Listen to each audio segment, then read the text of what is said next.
Hey everyone, and welcome back to Ms. Emma English, the place where learning English feels natural and enjoyable. I'm Emma. Hi, Emma, and a big hello to everyone tuning in today. Really happy to be here with you all. Great to have you, Mike. So, are you ready for today's topic? Absolutely, and I think this one is going to hit close to home for a lot of people. You're right about that. Today on Ms. Emma English, we're talking about our nighttime routines. Yes, what we do at night matters so much more than people realize. It completely shapes how the next day starts. Totally agree. For me, the evening actually begins the second I step inside after a long day. That moment of walking through the door is honestly one of the best feelings. It really is. So, Mike, what's the very first thing you do when you get home? First thing, shoes off immediately. Then I change into something loose and comfortable. No more work clothes. Same here. It's like your body gets the message. Okay, we're done for the day. Exactly. It's almost like a mental switch. The moment I change clothes, I stop thinking about work. Do you head straight to the kitchen after that? Not right away, actually. I give myself about 10 minutes just to sit quietly and decompress. No phone, no TV, just stillness. Oh, that sounds really lovely. I'm usually starving the moment I get in, so I go straight to cooking. Ha, nothing wrong with that.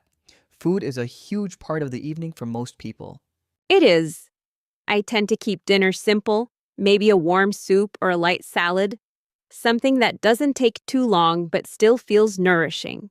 I like a slightly bigger meal, but I've learned not to eat too late in the evening. Really? Why's that?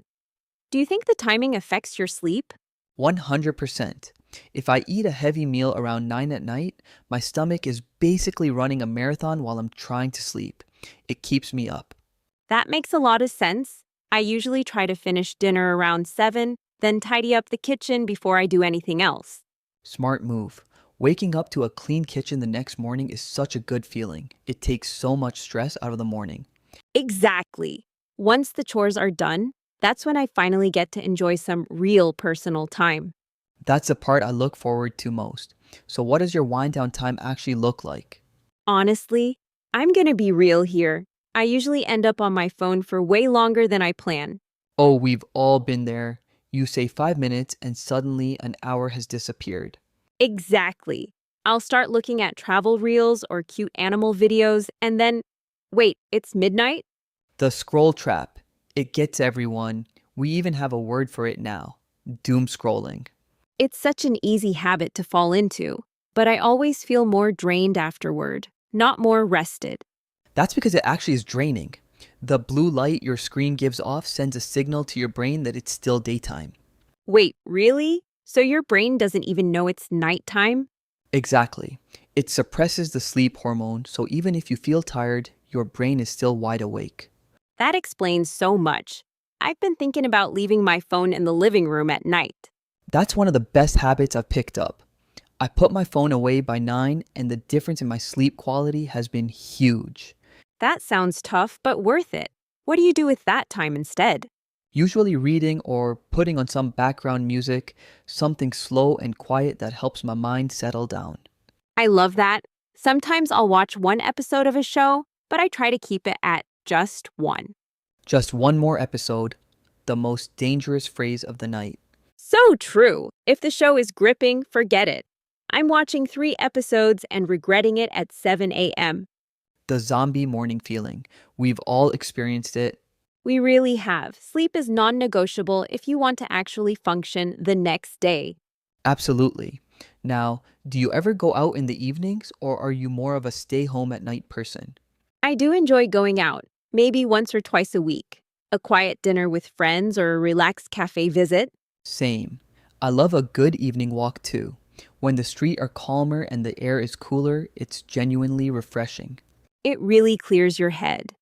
And it's interesting. Nightlife looks so different depending on where you are in the world. Completely. Some cultures are just getting started at 10 at night. Like in Spain or Italy, dinner at 10 p.m. is completely normal. 10 p.m. is when I'm already in bed, honestly. If I ate dinner at 10, I'd be awake until 2 in the morning. My body would be so confused. It's a fascinating cultural difference. In other places, the streets are quiet and empty by 8. Our environment really does shape our habits in ways we don't even notice. It does. Balance is probably the key, knowing what your own body needs and building around that. Speaking of habits, let's compare some healthy ones and not so healthy ones.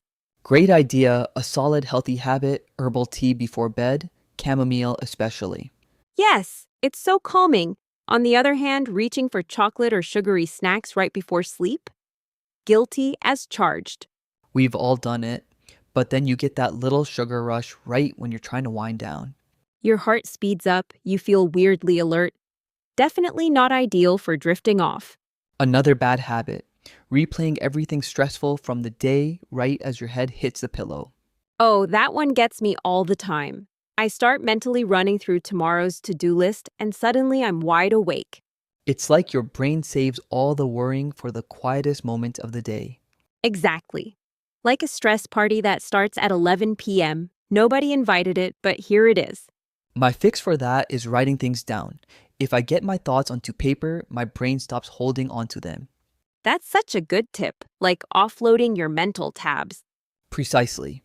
Your brain trusts that it's recorded somewhere so it can finally let go. I'm gonna start doing that. Okay, if you're enjoying this episode of Ms. Emma English, please give it a like, subscribe to the channel, and pass it along to a friend who's working on their English. And if you've made it this far into the episode, drop the word moonlight in the comments. It's our little sign that you're part of tonight's conversation. Love that. All right, let's get into the actual bedtime routine, because this part is everything. It really is the final chapter of the day. For me, it starts with a warm shower. There's nothing like washing the day off and stepping out feeling completely reset. A warm shower is basically stress leaving the body. Then I do my skincare. It's a bit of a process, I won't lie. Mine is much simpler. Face wash, brush teeth, done. I'm in bed in 10 minutes. Hey, as long as you're brushing those teeth, Mike. Always non-negotiable. After that, I make sure my bedroom is set up right. Cool temperature, dark curtains, everything calm. The environment matters so much. I use a small fan for white noise. It drowns out the street sounds and helps me stay asleep. Oh, white noise is a game changer for a lot of people. But even with all of this, some nights sleep just doesn't come easily. Insomnia is incredibly common. You lie there, check the clock, 3 a.m., and then start calculating how many hours you have left. And that panic makes it even worse. Now you're stressed about not sleeping, which makes sleeping even harder. It's a cycle. When that happens to me, I focus on slow, deep breathing and try to clear my thoughts one by one. I've tried counting sheep, but honestly, it never works for me. My mind wanders after about 4 sheep. Maybe they're escaping too fast. Probably.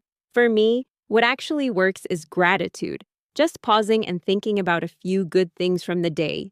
That's a really grounding practice. It shifts your focus away from anxiety and towards something positive. Exactly. It's like closing all the open windows in your brain before you shut down for the night. I do something similar, prayer and quiet reflection, being thankful for the day and letting go of whatever's unfinished. That's beautiful. There's something really peaceful about ending the day with that kind of stillness. It really helps, and I find that when I end the day that way, my dreams are much calmer too. I want to dream about a beach somewhere warm, not about missing the deadline. Definitely a better option. And you know, Emma, I've genuinely noticed that a good night routine makes the whole next morning feel different. Completely different. It's like the night is setting up your morning before it even starts. When I stay up too late or spend an hour on my phone before bed, I wake up already exhausted and irritable. And nobody wants to be around an irritable Emma in the morning. Trust me on that one. I believe it. We owe it to ourselves to take the evening seriously. It's also such a nice time for connection. If you live with family or a partner, those nighttime conversations are really special. They are. Something about the quietness of late evening makes people more open and honest. My husband and I have some of our best conversations just sitting in bed talking about life. No distractions, no rushing. Those are the moments that actually matter. No screens, no agenda, just being present with someone you love. Perfectly said. All right, we've covered so much ground today, from dinner timing all the way to counting sheep. It's been a great conversation. I hope everyone listening can take even one small idea and try it tonight. Even something tiny. Swapping your late night coffee for a glass of water or reading one page of a book instead of scrolling.